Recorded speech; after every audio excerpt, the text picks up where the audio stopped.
الله الرحمن الرحيم. الحمد لله رب العالمين، والعاقبة للمتقين ولا عدوان إلا على الظالمين، وأصلي وأسلم على نبينا محمد وعلى آله وأصحابه ومن اهتدى بهديه إلى يوم الدين. أما بعد، فقد قال الله تعالى في محكم تنزيله وهو أصدق القائلين: ووصينا الإنسان بوالديه إحسانا حملته أمه كرها ووضعته كرها وحمله وفصاله 30 شهرا. إلهي سبحانه وتعالى nimcooyinka ugu waaweyn ee uuna siiyey waxaa ka mid ah nimcada joogitaanka adduunka. nimcadaasi waa nimco aad iyo aad u weyn, waa nimco qaali ah oo ilaahay dadka uu ku manaystay, wuxuuna sabab uga dhigay labada waalid. labada waalid waxay ka mid yihiin ayaguna nimcooyinka ugu sarsareeya ee ilaahay bani aadamka uu siiyo subxaana wa tacaala. waad aragteen mid ka mid ah hadduu insaan ku waayo noloshiisu aad bay u hoos martaa. aabba hadduu dhinto yay dadku agoon yidhaahdaan. hooyo hadday dhimatay dadku rajo ku magacaabaan. baahida weyn ee waalidka loo qabo, ilaahay asagoo tilmaamaya kuna dhaaranaya kitaabkiisa ayuu yidhi: laa uqsimu bihada albalad wa anta xillun bihada albalad wawaalidin wamaa walad. waan dhaaranayaa rasuulkii ilaahayow, beledkan ayaan ku dhaartay waa makee, adigana xalaal ayuu kuu yahay maka. waalid ayaan ku dhaartay iyo owlaaddii uu dhalay. waalidka nicmo inuu yahay waxaa dareemi kara qof allaala qofka waayey, waxaa dareemi kara qof allaala qofka waalid aan soo korinin, waxaa dareemi kara qofka hooyo iyo aabba mid ka mid ah ama labadoodaba seegay. sidaa darteed baa rasuulka sala allahu calayhi wasalam waxa uu ku koray nolosha agoonnimada. ilaahay asagoo tilmaamaya ayuu yidhi: alam yajidka yatiiman fa aawaa. miyaanan ku helin adigoo agoon ah, adigoo yatiim ah oo sow kuma soo dumin. nebiga aabbihii ma arkin, wuxuuna dhintay asagoo hooyadii waxay dhimatay mar allaala markuu 6 sano gaaray. awowgii wuxuu dhintay mar allaala markuu 8 jir ahaa. nebiga 8 sano markii uu gaaray hooyana ma lahayn, aabbana ma lahayn, awowna markaa ma lahayn. maca alasaf dad fara badan oo maanta nimcadaa ilaahay siiyey oo hooyooyinkoodii aabbayaalkood ku hoos nool, cinaayadooda ku hoos nool, ayaan fahamsanayn, garanayninna nimcada iyo shukrigu ay waalidka markaa mutaysteen. si xun bay kula hadlaan waalidiintooda, indhahay si xun ugu fiiriyaan waalidiintooda, hadallo qalafsan ayay ku dhahaan waalidiintooda, waxaan fiicnayn ayay ku dhahaan waalidkood. intaasoo dhan waxay keenaysaa qofka inuu yahay qof caasi ah, rabbi agtiisana aan qiimo ku lahayn. waalidiinta aad iyo aad ha loo ixtiraamo. sababtu waxay tahay waa nimcooyin ilaahayna siiyey, waa nimco ilaahay nagu manaystay. ilaa rabbi shukrigiisa uu la iqraaniyey, la xiriiriyey in waalidiinta lagu shukriyo, ilaa ilaahay uu yidhi: anishkur lii waliwaalidayka. ani ii mahadcelin oo igu shukri, labadii ku dhashayna u mahadceli. oo markaa waxay tilmaamaysaa booska ilaahay waalid ku geeyey, meesha ay waalidku mudan yihiin. wax badan oo dadka ka mid ah laa yaclamuun, wax badan oo dadka ka mid ah laa yacqiluun, wax badan oo dadka ka mid ah laa yu'minuun, wax badan oo dadka ka mid ah laa yashkuruun. xaaladaasaa ilaahay ku tilmaamay subxaana wa tacaala. ummadda waxaa ugu xun caasi waalidaynka. ma idiin sheegaa dunuubta la galo kuwa ugu waaweyn ayuu nebigu yidhi. saxaabadu waxay dhaheen: balaa yaa rasuula allah, nacam noo sheeg. rasuulkuna wuxuu yidhi: al-ishraaku billaah, waa ilaahay oo loo shariig yeelo. ilaahay oo cibaadada wax kale lala wadaajiyo, ilaahay oo cibaadada loogu shariig yeelo, al-ishraaku billaah, talqu lwaalidayn, labada waalid oo lagu caaq noqdo ama markaa lagu caasiyo. midda saddexaadna rasuulku wuxuu yidhi waa markhaati beenaale, waa shahaadada iyo marag furka beenta ah. nebigu waa dengiigay, wuu soo fadhiistay. alaa waa qowlka zuurka ah, waa hadalka beenta ah. ma ka zuulin nebiga inuu ku celceliyo, xataa qulnaa laytahu sakat, ilaa aan dhahna muu iska aamuso. nebigu waa fahamnaye. wawasayna alinsaan, insaankii waan u dardaarannay biwaalidayhi, labadiisa waalid ixsaan inuu markaa u sameeyo. waa labadii dhashay inuu eeyo. xamalathu ummuhu, waxaa si qaasa looga warbixiyey hooyo, waayo inkastoo labada waalid waa hooyo iyo aabbe, ilaahay subxaanahu wa tacaala xuquuqaadkoodii ummadda uu dhex yeelay, haddana wuxuu ka sii qasisay hooyada, oo wuxuu rabbi tilmaamay inay ka xuquuq badan tahay aabbaha. saa darteed ayaa mowduuceenu wuxuu noqonayaa baarinimo falka hooyo loo sameeyo, ixsaanka sida qaaskaa hooyo loogu talagalay. fiiri, ilaahay wuxuu yidhi xamalathu ummuhu, aabba ma soo xambaarin, uma foolanin, uma wallacin, dhib uma marin. waxaa u dhib martay waa hooyadiitu ummuhu, hooyadiisaa xambaartoo kurhan bay ku xambaartay. wa wadacathu kurhaa, inta caloosha uu ku jiray, in allaala inta uurkeeda uu ku sugnaa kurhi iyo mashaqii ku sugnay. aayadaha qaarkood wahnan calaa wahnin bay tilmaameen, tabar darro, daciiftinimo la dul saaray. bilba bisha ka dambaysa way ka tabar dhigtaa, bilba bisha ka dambaysa dhibkaa ku kordha, bilba bisha ka dambaysa mashaakil bay la kulantaa. bishaasay u seexan jirtay, bisha kale uma seexan karto, bisha kalesay waxuu cuni jirtay, ta ku sii xigta uma cuni karto. saa darteed bay dhibaato fara badan, mashaakil ba'an yay hooye ka martaa ubadka markaa la dhalaayo. dhib badan baa nala ka maray, dhib waxaan ugu bedelnay inaan ku qaylino. mashaakil bay naga soo mareen, waxaan ku bedelnay inaan indhaha ku gubno. waxay naga soo martay hooyo dhib aan la qiyaasi karin. saa darteed waa qofta loogu dhibaato badan yahay, waa qofta loogu cay badan yahay, waa qofta hadalkeeda loogu diida og yahay. qofka muslimka ah ee jannadoonka ahna rasuulku wuxuu u tilmaamay jannada inuu ka raadiyo taxta aqdaami alummahaat, hooyooyinka gundahooda hoostooda. jannadu waxay ku jirtaa hooyooyinka lugahooda hoosteed. hooyo dhibaato badan bay la soo martay, mashaakil adag ayay la soo martay ubadka. ilaahay wuxuu tilmaamayaa xamalathu ummuhu, hooyadiisaa soo xambaartay, uurkay ku soo siday ku soo xambaartay, waxayna ku xambaartay kurhan, dhibaato iyo mashaqo. way wallacday oo say doontaysan wax u cunin hooyo.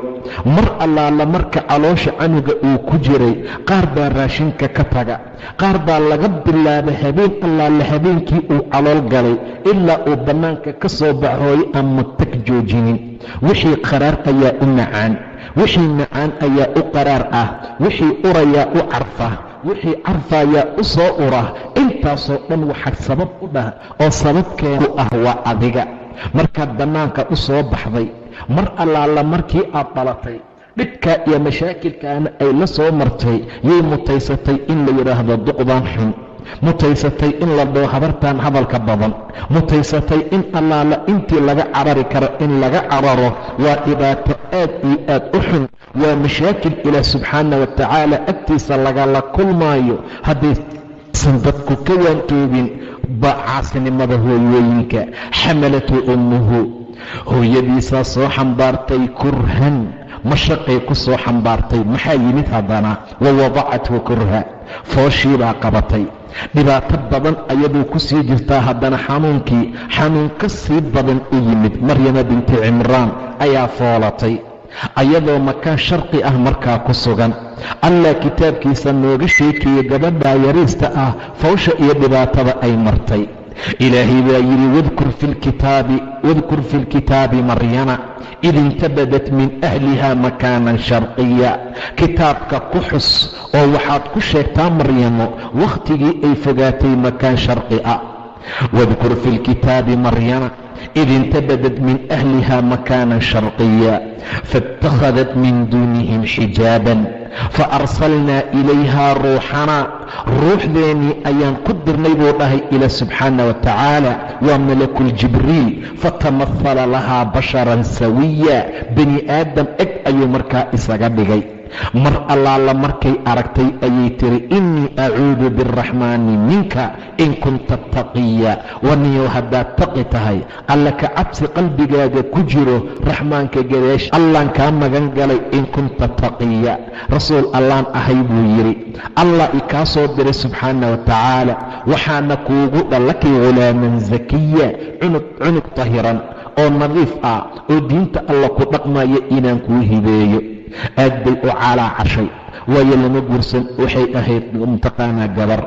ilaahay ayaa mucjizo ahaan canuga ku beeray subxaana wa tacaala ilaa ay tiri seen u dhalayaa walam yamsasnii bashar bini aadam ima taaban oo guur weli ma gelin walam aku baqiya gabdhaha dhilooyinkana ma ihi, kuwa tuntay xumaanta sameeya ma ihi, kuwa dhibaatooyinka ku dhacaa ma ihi. annaa yakuunu lii ghulaam see canug iigu ahaana. ilaahay arrintaa way u fududahay baa loogu jawaabay. say noqotaba faxamalatu faintabadad bihi makaanan qasiya. gabadhii way uur qaaday. maryam way uureysatay makaan fog bay sii aaday. fa ajaa'aha almakhaadu fooshii baa qabatay.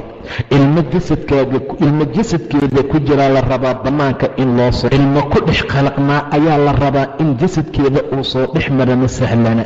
hooyooyinka ducaha loo badiyo, hooyooyinka wax badan ha loo duceeyo, hooyooyinka in badan amarkoodii wax allaala waxay tilmaamayaan ha la sameeyo. nin baa rasuulka u yimid oo yidhi man axaqu annaas, dadka yaa ugu xaqnimo badan rasuulkii allow suxbo iyo wanaag inaan u sameeyo. qaala ummuk, hooyadaa buu yidhi.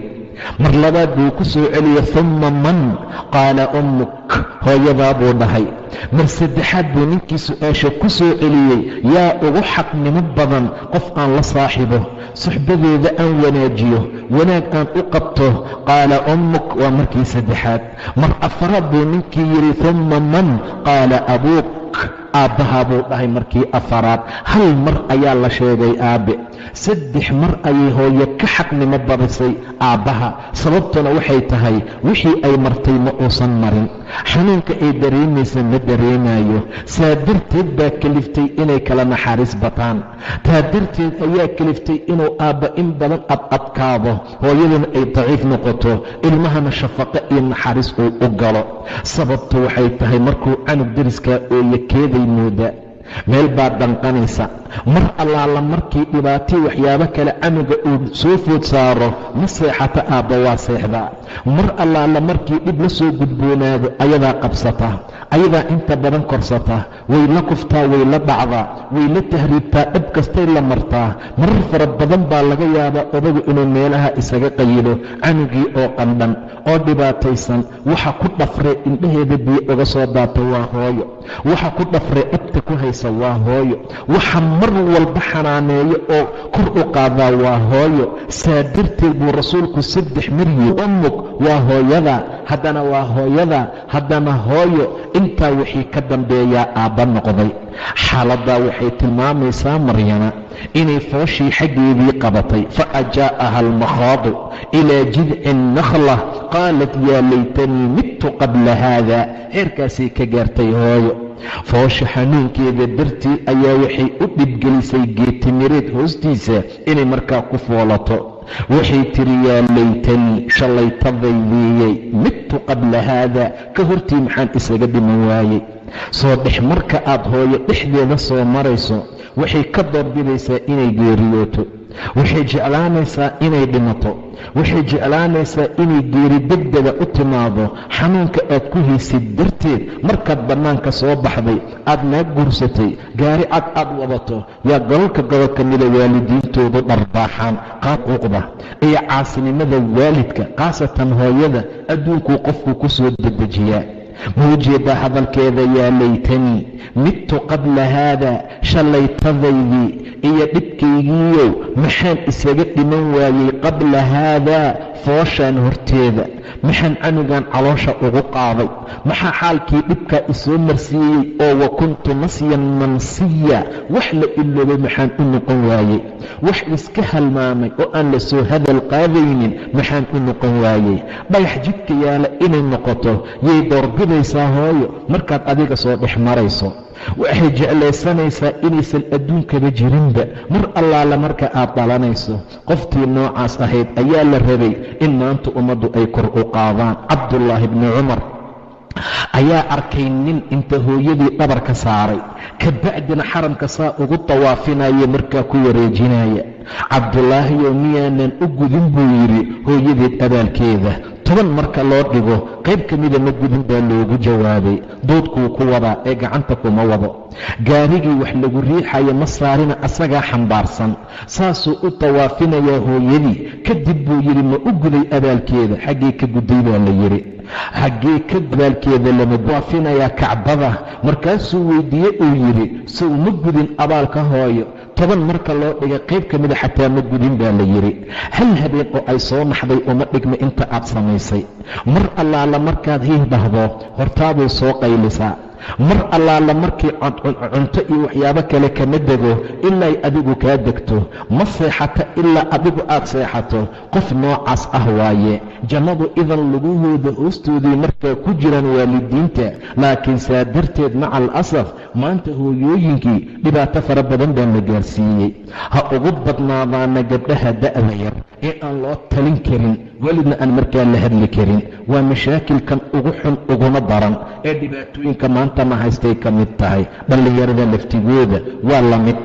saa darteed waalidiinta khaasatan hooyo, ilaahay subxaana wa tacaala gabadhii markay calaacashay maryama oo ay tiri halaagaygiyo maxaan isaga dhiman waayey qabla haadaa wa kuntu nasyan mansiya, allah u gargaaray. fanaadaahaa min taxtiha, kii hoosteeda ahabaa u soo naadiyey. wuxuu ku yidhi anlaa taxzanii, ha cabsanin, qad jacala rabbuki taxtaki sariya. durdur biyuu ilay hoostaada yeelay. isla markii biyaa loo jeexay. durdur biyaa meesha looga soo bixiyey. taxtaki sariya wahuzii ilayki, u soo lul oo waxaad ruxdaa xaggaaga laanta timirta ah. tusaaqid calay, kugu soo qubaysaa, kuguna soo daadinaysaa timir bisil oo macaan buu dhahay ila subxaana wa tacaala. laanta timirta ah rux waa idiyo fool ah. timirtii bay saa u gelgishay. waxay u soo daadisay korkeeda timir rutab ah oo aad u macaan. wahuzii ilayki bijidci nakhl tusaaqid calayki rutaban janiya fakulii washrabii caynaa. cun oo cab buu yidhi ila subxaana wa tacaala. timirtana cun, biyahana cab. waqarrii aad dhashayna indhaha ku qaboobso. mar allaala markuu saa u soo dhex maro oo bannaanka uu yimaado canuga, waxaa ka foqa leydkii haayey, waxaa ka foqa mtaqaanaa kurbadii iyo dhibaatadii.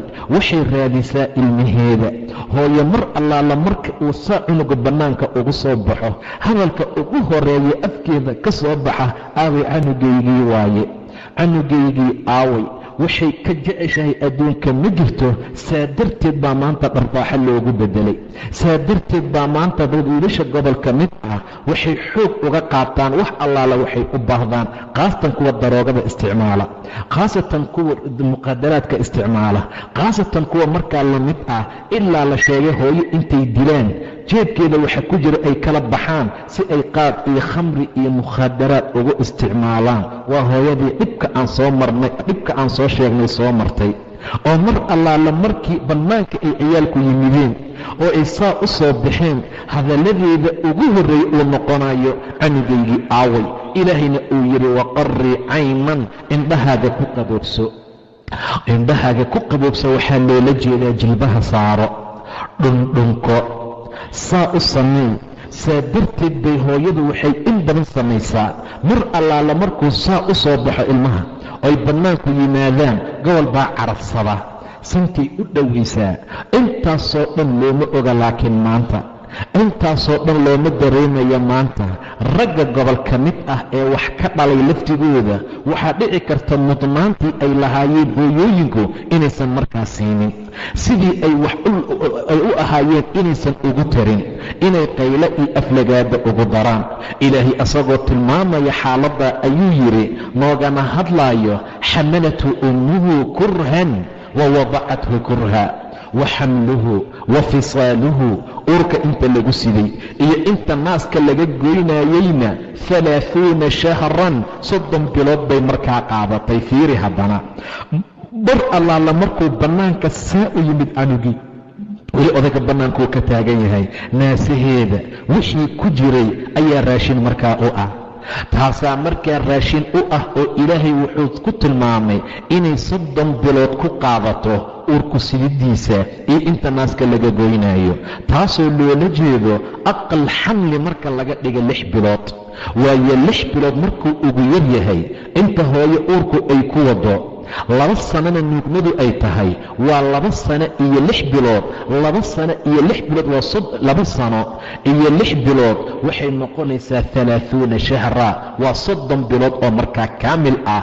waa muddada xamliga ee ilmaha caloosha lagu wado inta ugu yar marka laga soo qabto oo 6 bilood markaa ah. laakiin hooyooyinka sida khaalibkaa 9kay ku dhalaan oo ilaahay ku dabeeciyey subxaana wa tacaala. xaaladdaa marka waxay tilmaamaysaa inay ummaddu fahamto booska ay hooyo joogto subxaana wa tacaala, inay ummaddu garato booska ay hooyooyinka naga joogaan. ilaahay subxaana wa tacaala baa shafaqa noo geliyey, naxariis buu ilaahay noo geliyey subxaana wa tacaala. markaad caawo oo ma seexanayso, mar allaala markay baahi ku ayay kaa ogaanaysaa. xaaladdaana waa wax ilaahay ku dabeeceeyey subxaanadeeyo ayaa naaskeeda kuu ah mataqaanaa wixii aad cuni lahayd ama aad cabi lahayd. dhabteeda ayaa waxaa kuu ah meeshii aad seexan lahayd. mar allaala markii ay kaa maqan tahay yay in badan hilowdaa, wax badan bay danqataa. weliba mar allaala markii ay irmaan yihiin oo ay meel aadaan, ayadoo soo degdegaysay imaanaysaa, ayadoo mataqaanaa go'anaysa canugay imaanaysaa, ayadoo aad iyo aad ugu soo degdegaysa hilowna u qabta ayay markaa imaanaysaa. aabay muxuu qabtaa, muxuuse sameeyaa? hooyo mar allaala markay meel aadaysa wax yar lagu dhaafo yuusan halkaa canug qaban karin. iska daa hal maalin oo kaamil ahee saacaad ayuusan celin karin, saacaad ayuusan ka adkaan karin, saacaad ayuusan u adkaysan karin oohintiisa. markaasaa mar allaala markay baxdo hooyo oo asaga lagu dhaafo oohinta uu bilaabo ilaa ay ka timaado oo codkeeda uu maqlo ma sabro. aabbihii wuu iscunayaa asagoo dhan, dhib iyo rafaaq, masaafad soo qaad, afka u geli, kan u waxay jiid, dhulka waxayd, asagoo dhan tacbaan iyo tafash asagoo jooga yaa laga yaabaa inay markaa timaado. mar allaala markay sacabadeeda ku soo qabato ama gacmaheeda ay saahab u siiso yuu cunugu xasilaya, waa degayaa, waa aamusayaa, caana iyo naastaa la siin. intaa wixii ka dambaysuu hurdayaa. maantao dhan muxuu u hurdi waayey? maantao dhan muxuu u hurdi waayey? odagaana haayey, farahiisuu ku hayaa oo ka baqaado faradahanyeereedka aad u balayso. marka dhibaatooyin fara badan oo mashaakil aad u badan ayaa markaa jira, laakiin waxay ka jirtaan waa xagga ubadka, waalidiinta. ixtiraam iyo mudnaan buu ilaahay siiye subxaana wa tacaala. hooyo waxay ka mid tahay dadka ilaahay subxaana wa tacaala sababta uga dhigay shafaqo iyo naxariis iyo wax kasta inuu markaa helo. hooyo wax loo dhigi karaa ma jirto, hooyo wax allaala wax loo dhigaa male. sababtay soomaalidu rajo ugu bixiyeen maxay tahay? qofka hooyadii dhinta macno weyn baa ku jira. aabbaha in badan ayaa laga maarmi karaa, walow inkastoo yatiim iyo agoonnimo ay noqoto, haddana hooyo mar allaala markay timaado oo meeshu ay timaado waxaa meesha imaanaya canuga inuu mutakaamil u noqdo, uu aad yaad ugu fiicnaado korintiisa iyo waxyaabaha la midka ah. cumeer wiilka lagu magacaabo bin sacd, asagoo yar baa aabbihii dhintay, asagoo saqiir ah ayaa aabbihii dhintay. wax maciid iyo wax maal iyo wax hanti ah ee uga tegayna markaa ma jiro. canugaa yariiskaa koobka agoonnimadu ka baday, koodkii agoonnimaduu dhadhamiyey. mar allaala markii odaguu ka xijaabtay, guri aan looga tegin, hanti aan looga tegin, tukaan aan looga tegin, maxay samaysay hooyadii? waxay maciin biday inay guursato nin taajir ah oo tujaarta reer madiina markaa ka mid ah. Jullaas ayaa la ohan jiray magaciisa bin Suwayd. ninka oo ah nin mataqaanaa ilaahay nimco siiyey, ah nin ilaahay hanti badan siiyey ayay guursatay. intaa maxay u samaynaysaa? canugeeda inuu u dhaqaaloobo, inuusan ka baahanin, inaysan mashaakil la kulmin, ayadoo laga yaabo inaysan guur xataa doonaynin. kaayarsuu u badbaadi lahaa ayaa guurka ku kalifay maamada miskiinta ah. odageedii dhintay, wax maciin iyo maal iyo hantina aan markaa looga tegin. canugii wuu kobcaayey, marba marka ka dambaysa wuu sii koraayey. wuxuu ku koraayay caqli, fahmo weyn, garaad sare, rasuulkuu rumeeyey asagoon 10 sano gaarin. cumar ninka lagu magacaabo. gabadha hooyadii, islaanta hooyadii ah, daaqaday ka fiirisaa, marna adeerka iyo canugiisa ay soo gacanta saa uga hayay masaajidka wada galaan, haddana saasay uga soo baxaan. mar allaala markay mandarkaa aragta aad bay ugu farxi jirtay. waayo Jullaas wiilka yar wuxuu u jeclaaday sida wiil aabbihii u jeclaado, wiilkana wuxuu Jullaas adeerkii u jeclaaday wiil suu aabbihii u agoonnimo oo dhan inuu markaa ku jiro. wuxuuna u arkay aabbihii inuu qiso dheer bay ahayd. qiso aad yaa u xanuun badanna waa soo martay. wiil fahmad badan oo aad yaa u cajaa'ib badanna wuu ahaa. xaaladdaa waxaan ula jeednaa hooyadaa iyo sida ay u fakartay iyo sida mar walba canugeeda ay markaa u wanaajinayso. hooyooyinka aad iyo aad baana loogugu talagalay xuquuqaadkooda inaan fulino. aad iyo aad baana loogugu talagalay in allaala intaan khayr iyo wanaag u samayn karna inaan u samayno. hooyooyinka ha la ixtiraamo, hooyooyinka ha la wanaajiyo, hooyooyinka baarnimadooda ha la 4 jibaaro ama ha la 3 jibaaro. suu rasuulkuba xuquuqaadka hooyooyinka uu u 3 jibaaray kan aabbaha sala allahu calayhi wasalam. hooyooyinka inkaartooda ha layska ilaaliyo. hooyooyinka dhibka lagu samaynayo hadday saa kuu firiso si xun ah, dhibaato fara badan baa laga yaabaa in markaa lala kulmo. sababtu waxay tahay mashaakilkii aan soo marnay soo mareen. in allaala intay walaca ahaayeen qaaraa dhuxul cuna, xaqiiqdiisaad la socotaan. qaaraa basbaas ma ahee wax kale aan ka degayn 24 saac. qaaraa dhoobada iyo waxyaabaha kala cuna. waa sababtaada. waxay u daciifeen waa sababtaada. waxay indhahooda u daciifeen waa adi sababtaada. waxa dhagahoodu ay maqalka uga daciifay waa adi sababtaada. waxa jirkoodii kala daadiyey waa adiga sababtaada.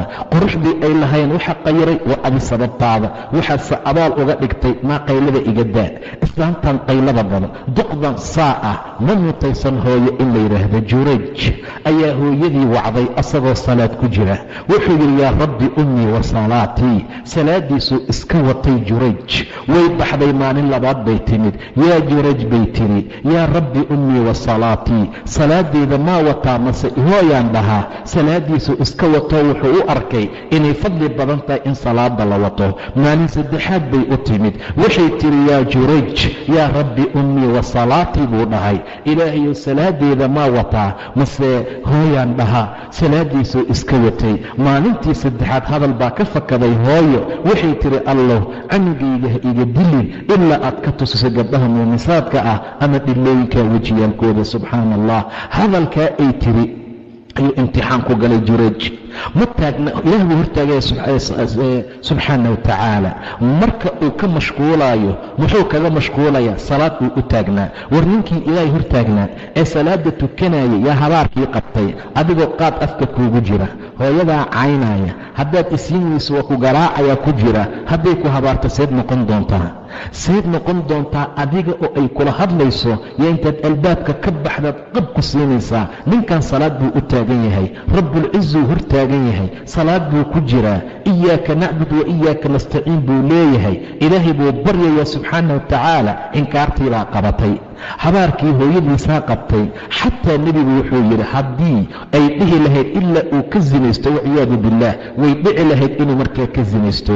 hooyooyinka meeshay maanta naga joogaan aan ka soo kor qaadno, sifada ay maanta yihiin yaanan samaynin, aan noqono ummad aad iyo aad khayrkii wanaagga ugu dadaala. mar walba oo wafdi yaman ka yimaado magaalada madiine ay soo maraan, cumar wuxuu oran jiray afiikum uwaysulqarni ma idinku jiraa? uwaysulqarni ma idinku jiraa wuu weydiin jiray. maalin maalmaha ka mida ninkaana uways ah wuxuu yidhi hooyo ma lahayd? haa. hooyo baari uu u yahay ilaa rasuulkaa kala dardaarmay sala allahu calayh wasalam oo yidhi cumarow, taabiciyiinta waxaa ku jira nin uways lagu magacaabo, reer qarni ah, reer yaman ah, reer muraad ka sii ah, hooyuu leeyahay, baari buu u yahay, waa xambaarayaa, waa hagaajinayaa, waa ixtiraamayaa, waxaasoo dhan buu markaa samaynaa. sidaa darteed ayaa ninka noocaas ah bars baa jirkiisa ku dhacay, ilaahayaa ka caafiyey. waxaa weli ku dambeeya dirham meel la saaro, hal shilin wax la eg meel saaran, intaasaa ku hartay. intaa wixii ka dambeeyana waa nin raf iska ah oo dadka iska ducafada ka mid ah. haddii ilaahay uu ku dhaarta ninka, ilaahay baa baarnimo samaynaya. cumarow istikfaar ii weydii dheh oo inuu kuu duceeyo ka codsa ninka noocaas ah. muxuu ku helay? wuxuu ku helay baarinimada hooyadii, wuxuu ku helay hooyadiisuu markaa baari u ahaa, wuxuu ku helay xaalad noocaas ah. hooyooyinka uma hooyooyinka aad iyo aad ha laysaga fiiriyo. nin dadkii saalixiinta ka mid ahaa ee wanaagsanaa, hooyadii wax lama cuni jirin baa la yidhi. hooyadiis keligeed ayuu raashinku siin jiray, baarina waa u ahaa. markii dambaa la yidhi maxaa dhacood hooyadaa wax ula cuni weysay?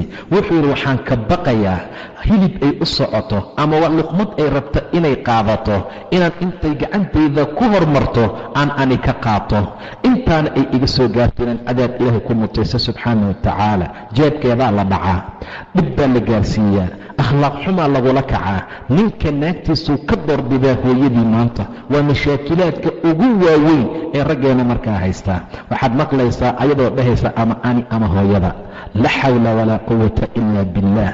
wuxuu leeyahay adi habartii waa la rarayaa, gurigaa laga bixinayaa, waa la masaafurinayaa, raadkeedaa la qaadayaa, shaqaalaa loo samaynaa, meeshaasay keligeed degan tahay.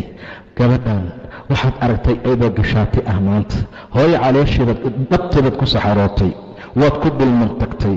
midaan beri haddaad xanuunsato iska kayfur baa meel taala. mar allaala markaad hantiilo tahay laga yaabo hantidaasay u dhaxasho inay meesha kugula joogto, haddii kale urkiisa iga qaada. aaway dadkiisii ayaa kuu dambaysa. hooyo waa qofaan la liibsan karin, hooyo waa qofaan la dayarsan karin. matagaaday gacanta u dhigatay, saxaradaday gacanteeda ku dhaqday, adigoo dhan bay kuu qubaysay.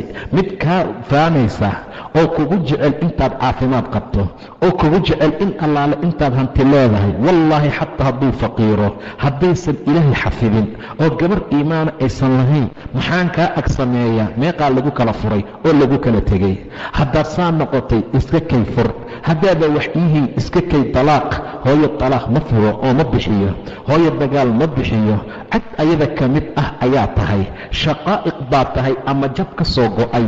waxaa tahay cadkeedii, waxaa tahay biyaheedii, waxaa tahay fimaartii qalbigeeda ka baxahayay. xaaladda noocaasaa wax badan maanta jirta in ragga gobol ka mid ee xaasaskooda intay u go'aan hooyooyinkoodu ay markaa ku caasiyaan. wax fara badan baa markaa dhacday, wax fara badan bay arrintaa jirtay, ilaa diinta islaamku ay qarirtay. fur hadday ku dhahda hooyadaa naagtaada inaad u furto ood markaa u dalaaqdo, waayo abaalkeedan dhiga. wax lagu samayn kara abaalkeeduusan markaa jirin, ilaa rasuulku uu yidhi waalidkii uma abaalgudo, mana u abaalgudi karo ilaa inuu helo asagoo la addoonsanayo, kadibna uu soo iibiyo, kadibna uu markaa xoreeyo maahane. ilaa xeerkaa la gaara maahine si kale uu abaal ugu guday ama uu abaal ugu gudi karo markaa ma jiro. ilaahi subxaana wa tacaala waxyaabaha dadka uu ka mamnuucuu ka xaaraantinimeeyey waxaa ka mid ahaa cuquuqu ulummahaat wa wa'du lbanaat wa mancin wahaat. saddexda waxyaabood waa mamnuuc. waxaa loola jeedaa cuquuqu lummahaat waa hooyooyinkoo lagu caasiyo, waa xaaraam, ilaahay wuu diiday subxaana wa tacaala. midda labaad waxaana loo diiday wa'du lbanaat, gabdhaha in nolosha lagu duugo ama la dilo. maxaa wax uga keenaa? xaggee cunto ka siiya? xaggee saa noqonaysaa in ilmihii lagu dilo? xaq lagugu leeyahay inaad diiddo, waxaadan lahayn aada u hanqaltaagto, intaba waana loo diiday. ilaah wuxuu nala nacay subxaana wa tacaala qiila waqaala, waa la lahaa iyo waa la dhihi jiray. su'aal fara badan iyo xoolahoo lagu ciyaaro, saasuu rasuulku yidhi sala allahu calayh wasalam. midda koowaad waa su'aal fara badan. su'aalaha faraha badan waa mamnuuc, mana la ogola. su'aalaha faraha badan ilaahay wuu noo diiday. yaa ayuha aladiina aamanuu laa tas'aluu can ashyaa in tubda lakum tasu'kum. dadka iimaanka lahow ha weydiisanina waxyaala haddii laydin caddeeyo aad ka xumaanaysaan. xaaladaasuu ilaah tilmaamay subxaana wa tacaala. rasuulkay su'aalo badan oo badan weydiiyeen oo aan daayiq ahayn. intuu xanaaquu nebigu mimbarka ku istaagay, markaasuu yidhi wax allaala waxaad doontaan i weydiiya, maanta waa idin caddaynaa. intaan meesha saaranahay i weydiiya. nin baa istaagoo dhaa yaa rasuulallah, geel baa iga dhumay, aawa geelkaygii, meel hebel ka raadsa buu dhahay nebiga. nin kalea istaagoo la xamin jiray oo la dhihi jiray aabbaha uu sheeganaya maba dhalinba. markaasuu dhahay man abi, aabbaha yaa waaye? abuuka xudaafuu dhahay nebiga sala allahu calayh wasalam. nin kale istaagoo dhahay ayna abi, aabbahay aaway? abuuka fi nnaar buu dhahay nebiga. waad u jeedaa dhibaatada meesha taala. cumar intuu jilbaha ku fadhiistuu dhahay yaa rasuula allah, radinaa billaahi rabban wabilislaami diinan wabimuxamadin sal alla alay wasalam nabiyan warasuula. markaasuu nebigu ka soo degay mimbarka sala allahu calayhi wasalam. yaa ayuha aladiina aamanuu laa tas'aluu can ashyaa'a in tubda lakum ta'suhum baa soo degtay. dadka iimaanka low ha weydiisanina shayaala haddii laydin cadiyaad ka xumaanaysaan. waad u jeedaa dhibaatada meesha taala. ninkan aabbihii dhintay aabbahay aawa yidhi, aabbaha naartuu ku jiraa baa loogu jawaab. waa wax ka muruggelin kara, waa wax dhibaato keeni kara. su'aalaha la kala qaybiyaa. mid waa waajib inaad weydiisato dadka cilmiga yaqaana. waa meesha ilaah uu ka yidhi fas'aluu ahla dikri in kuntum laa taclamuun. war haddaadan idinka aqoon dadka yaqaana weydiiya. salaadii baa kaa qaldan, soonkii baa kaa qaldan, cibaadadii baa kaa qaldan, beecii baa kaa qaldan, nikaaxii baa kaa qaldan. wixii mucaamalaad ahoo diiniya waa qasab inaad weydiisato dadka yaqaana. taasi waa mid. midda kale waa midaan la diidaayo oo su'aalo fara badanoo wax qiimana aan markaa ku dhisnayn. dadkii adinka idinka horreeyey su'aal fara badan baa lagu halaagay buu dhahay. su'aalaha faraha badan waa la diiday. qiila waqaala waana loo nacay. maantao dhan fadhi kudir waa la fadhiyaa. saasaa la yidhi, yaa yidhi ma yaqaan qof yidhi. saasaa la lahaa, yaa lahaa ma yaqaan qof waqti la lahaa. xaalad badan oo noocaasa markaa jirtaa. sidaa darteed baa ilaahay subxaana wa tacaala wuxuu khayrka iyo wanaagga ummadda siiyaa. taacada ilaahay markay ku dadaalaan, hooyooyinkana aad iyo aad markaa loogu dadaalo. hooyooyinka sharaf gooni ah ayay leeyihiin, mudnaan fiican ayay leeyihiin. markay kuu duceeyaan ayaad ku meel martaa ducadooda. mar allaala markay ku dhahaan bax hortaada khayr allah kuu dhige, khayr baad mataqaanaa la kulantaa. mar allaala markay aad ka farxiso oo waxay jecel yihiin aad samayso oo ay kugu farxaan, intaasaa laga yaabaa inaad ku liibaanto fi dunya waalaakhira. laakiin maanta inta la tagaa la yidhaahdaa naagteedaa kaa soo dacwootay. si ku hadlaayo fiiri, naagteeda saa ku tiri waad dhibtaa. ilaa rag baa yidhaahda xataa hadduu qarsan lahaa waxbay noqon lahayd, xataa hadduusan la hortegin waxbay ahaan lahayd. waad dhibtaa maxay tahay? adaa soo dhibaye. way ku karaahsata maxay tahay? adig kuma soo karaahsanin hooyadaaye. say u karaahsan kartaa? xaggeesa isku arkeen? laba dhowcid oo laysla qaba ma aha. oo ixtiraam bay leedahay, mudnaan bay leedahay, sharaf bay leedahay, tixgelin bay leedahay. adiga oo dhan baa sabab ay kuu tahay inaad adduunka timaado. gabadha ma oga miya xaaska ah haddii ayadaysan ku dhali lahayn inaysan jiri lahayn. shilin aad u diri karta ma jirto. in badan baa yidhaahdo idinkeedii ka midoo dibadaha jooga. waxaad u diraysa waa inaan ogaadaa. maxaad ka ogaanaysaa? maxaase lagaa ogeysiiyaa? yaa keenay? yaa sabab u noqday? yaa dhalay? yaa hoos ka soo bixiyey? yaa u ooyey? yaa dhuxul u cunay? yaa qaraar u cunay? yaa mataqaanaa dhibaato fara badan la soo maray? yaa ku soo matagay? waa hooyo. intaasoo dhan hadday tixgelin lahaayeen xaasaska la qaba laftigoodu khayr iyo wanaag bay la gaari lahaayeen. waa lala tirsadaa maanta. way la tirsataa maanta. gabar baa laga sheegaya hooyadii wiilka dhammaama adaa meesha lagugu qabaa mase anaa lagu qabaa inay tiri. mar allaala markuu soo galay oysiisay hooyo gabadha faraha ka qaad buu yidhi. laa xawla walaa quwata ilaa billaah.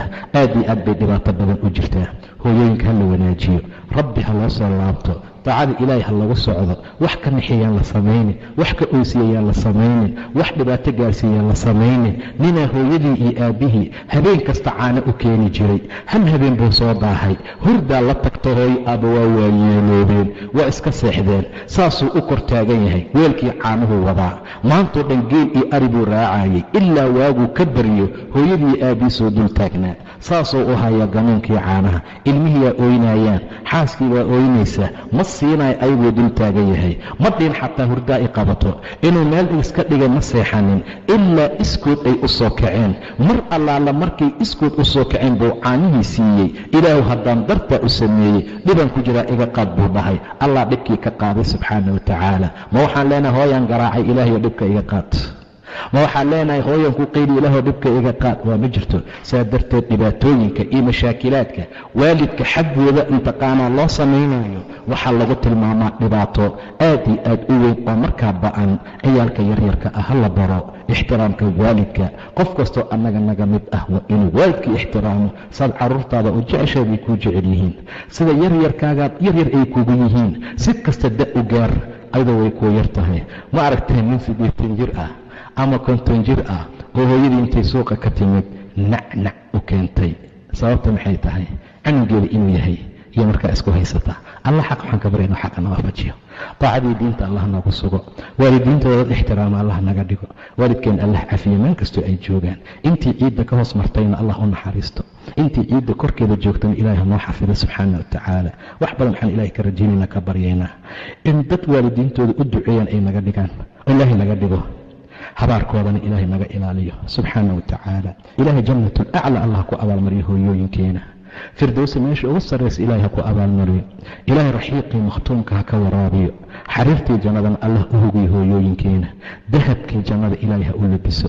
ilaahay ha ka raali noqdo ayagoo raali ah, rabbina raali ka yahay. ilaahay hala kulansiiyo subxaana wa tacaala. hooyooyinkeena jasadkooda ilaahay jahannama ha ka ilaaliyo. ilaahay sad uguma daro subxaana wa tacaala. dadka loo dhihi doono udkhulu ljanna bimaa kuntum tacmaluun hooyooyinkeena allah ka dhigo subxaana wa tacaala. hadday baadi ku jiraanna allah noo hanuuniyo, hadday hanuunsiyiina allah noogu sii siyaadiyo, hadday xanuunsiyiin allah noo caafiyo, hadday caafimaad qabaanna allah u sii kordhiyo, hadday abaar ku jiraan allah aaran ugu bedelo, hadday barwaaqo haystaanna allah u sii siyaadiyo. wax allaala wixii dhibaato ah oo kurbana allah nooga ilaaliyo hooyooyinkeena. hooyo waxaan leenahay meel kastoo aad joogto ciziyawana ku nolow fi dunyaa, aakhiran ilaahi subxaana wa tacala waxaan kaaga rajaynaynaa aclam janna inuu ilaahay kugu abaalmariyo. allahuma aamiin, allahuma aamiin, allahuma aamiin. wabillahi towfiiq wallahu aclam.